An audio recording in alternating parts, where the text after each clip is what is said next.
India's number 1 varicose veins hospitals ఐబీసీను సంప్రదించండి. మీ నొప్పి లేని ప్రయాణాన్ని ప్రారంభించండి. నమస్తే అమ్మా. నమస్తే తల్లి. అమ్మ, శ్రీచక్ర పూజ ఇంట్లో చేస్తే వారు ఓవర్ నైట్ అపేర కుబేరులు అవుతారా? అపర కుబేర్లు అయిపోతారా అంటారా? అపర కుబేర్లు తెల్లారేటప్పుడు ఎలా అయిపోతారమ్మా? ఏమన్నా మంత్రమా ఇదేమన్నా? ఇలా చిటిక వేస్తే ఆకాశం నుంచి ఇలా రాలి పట్టడానికి?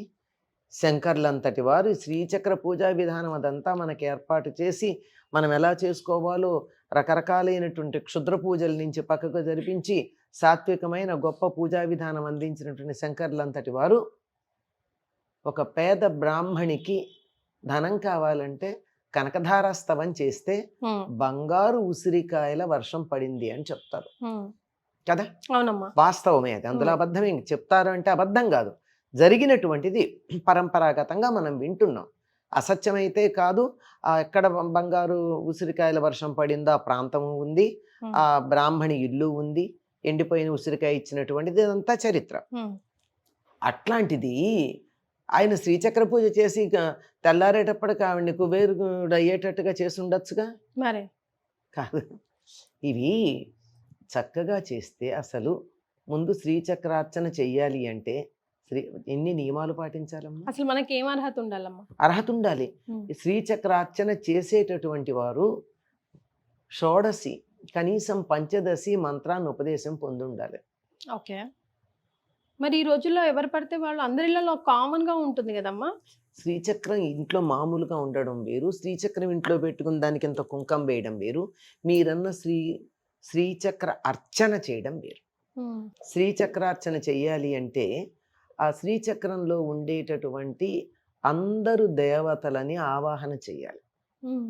వాళ్ళందరికీ ప్రత్యేకంగా నివేదనలు చెయ్యాలి. కొన్ని గంటలు పడుతుంది శ్రీచక్రార్చన. అది నివేదన చేయడానికి కూడా స్టీలు అవి పనికిరావు. పాత్రలు, పాత్ర కింద పెట్టడానికి ఒక పళ్ళెం, పాత్ర పైన మూత, ఇత్తడి గాని కంచు గాని ఉండాలి. చాలా నియమాలే ఉన్నాయి. తర్వాత పంచదశి వీలైతే షోడశి మంత్ర దీక్ష కలిగినటువంటి ఒక ముత్తైదువ ఉండాలి. అక్కడ ముత్తైదుగా పెట్టడానికి ఒక బాల ఉండాలి. బాలని పూజించాలి. అంటే 10 ఏళ్ల లోపల పిల్ల, ఆడపిల్ల. ముత్తైదు కూర్చోబెట్టాలి. ఇంకా ఓపిక ఉంటే దంపతి పూజ కూడా చేయొచ్చు ఈ ముత్తైదు కాకుండా. ఇవన్నీ చేయడానికన్నా ముందు ఆవరణ దేవతలు వీళ్ళందరినీ ఆవాహన చెయ్యాలి. వాళ్ళందరికీ నివేదనలు చెయ్యాలి. ఆ తర్వాత పూజ చెయ్యాలి. ఇదంతా కొన్ని గంటలు, 7-8 గంటల వ్యవహారం ఇది. ఈ చేసేవాళ్ళు అందరూ కూడా ఈ చేసే వాళ్ళందరూ శ్రీ విద్యోపాసకులు అయి ఉండాలి. ఇంత చెయ్యాలి అంటే మామూలు వాళ్ళు ఎలా చేస్తారమ్మా? అంటే పూజ చేసుకున్న వాళ్ళు ఉపాసకులు అయి ఉండాలా? కాదు, చేసేవాళ్ళు. పూజ ఇప్పుడు నేను చేయించుకుంటాను, నాకేమీ పంచదశి లేదు, షోడశి లేదు, కానీ మా ఇంట్లో నాకు చేయించుకోవాలనుకుంటా. ఇలాంటి వాళ్ళని పిలిపించి చేయించుకుంటా, నేను అక్కడ కూర్చుంటా. అంతే, చివరికి ఆ తీర్థం కూడా నాకు ముందు ఇవ్వరు, నేను చేయించుకున్నా. ముందర ఈ షోడశి లేక పంచదశి ఉపదేశం ఉన్న వాళ్ళకి ఆ తీర్థాలు ఇస్తారు. చివరికి ఎప్పటికో చేయించుకున్న వాళ్ళకైనా వచ్చేది, మనలాగా చూడ్డానికి వెళ్ళిన వాళ్ళకైనా.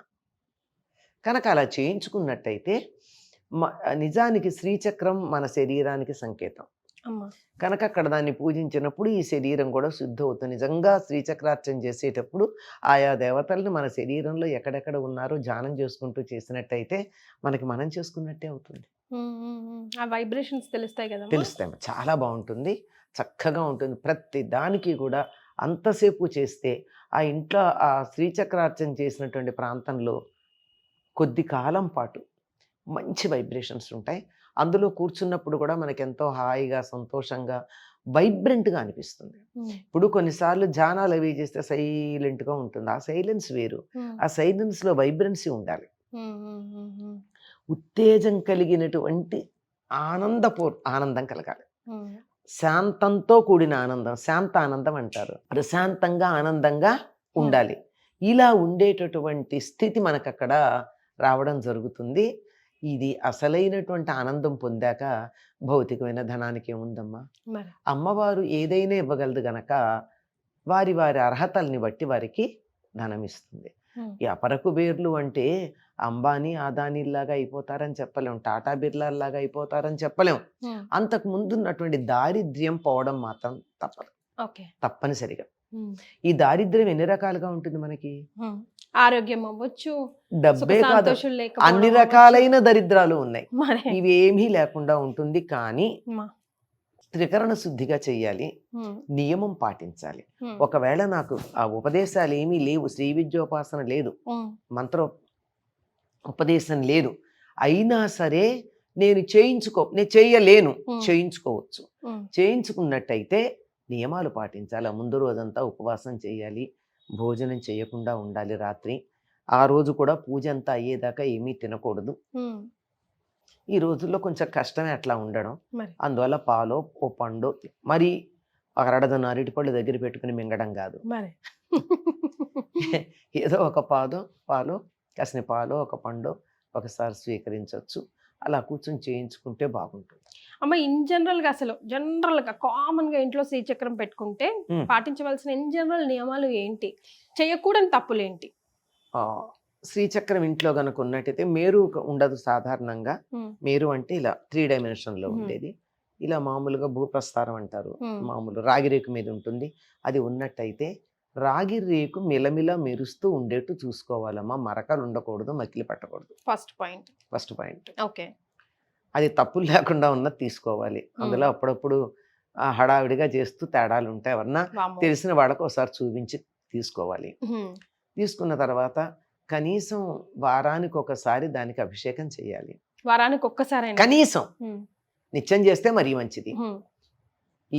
ప్రతిరోజు తప్పనిసరిగా అమ్మవారికి కుంకుమ వేయాలి. కుంకుమార్చన లలితా సహస్రనామం చదవగలిగితే చదవండి, చదవలేకపోతే కనీసం శ్రీమాత్రే నమః శ్రీమాత్రే నమః శ్రీమాత్రే నమః అని ఈ 3 వేళ్లతోనూ కుంకం తీసుకుని 3 సార్లు అన్నా వేయాలి కనీసం. అభిషేకం చేసిన నీళ్ళు తాగేయచ్చమ్మా? అన్ని నీళ్లు తాగరమ్మా, కొద్దిగా తీర్థం తీసుకుంటారు. ఎందుకంటే దాంట్లో పసుపులు కుంకాలు అన్ని కూడా పడతాయి కదా, గంధము ఇత్యాదులన్నీ పూలు అన్నీ ఉంటాయి కదా. తీర్థం తీసుకోవచ్చు, తాగినందువల్ల హానేం లేదు. అది ఉత్తి వాటర్ తో అభిషేకం చేస్తే కనుక తాగేయచ్చు. ఏదైనా సరే వాటితో ఇవన్నీ ఉన్నా పసుపు కుంకం కూడా తప్పేముందమ్మా తీసుకుంటే. ఒరిజినల్ ఎక్కడ వస్తున్నాయమ్మా, అన్ని రంగులే కదా వచ్చేవి అందులో. అందుకనే మంచి పసుపే దేవుడి దగ్గర వాడాలి. మంచి పసుపు మంచి కుంకుమ వాడాలి. తరువాత తప్పనిసరిగా నివేదన చేయాలి. నివేదన అంటే మహానివేదన చేయక్కర్లేదు, కనీసం ఒక పండు లేదంటే ఒక బెల్లం ముక్క, పంచదార వద్దు, పటికి బెల్లం పెట్టచ్చు లేదా బెల్లం ముక్క పెట్టచ్చు, ఏదైనా ఒక పండు. ఎండు ద్రాక్షలు మాత్రం పెట్టద్దు. ఎండంటే కిస్మిస్ పెట్టకూడదు, ఎండు ద్రాక్ష గింజ ఉన్న ద్రాక్ష పెట్టచ్చు. ఖర్జూరాలు దొరుకుతాయి కదా, అవి పెట్టకండి. అవి తేనెలో వేసిన ఖర్జూరాలు కదా, అవి పనికిరావు, ఆల్రెడీ ప్రాసెస్డ్ కనుక మామూలు ఎండు ఖర్జూరం పెట్టుకోవచ్చు. ఏదో ఒకటి పెట్టచ్చు. ఏమీ లేకపోతే ఒక ఖర్జూరం పండు, లేకపోతే ద్రాక్ష, కిస్మిస్ కాదు ఒక ద్రాక్ష పండు, ఏమీ లేకపోతే బెల్లం ముక్క పెట్టచ్చమ్మా. పళ్ళన్నీ దొరుకుతూనే ఉంటాయి. ఈ మధ్య అందరూ హెల్త్ కాన్షియస్, పండు పెడితే చాలు, బెల్లం ముక్క చాలు పెట్టి తప్పనిసరిగా నివేదన చేయాలి.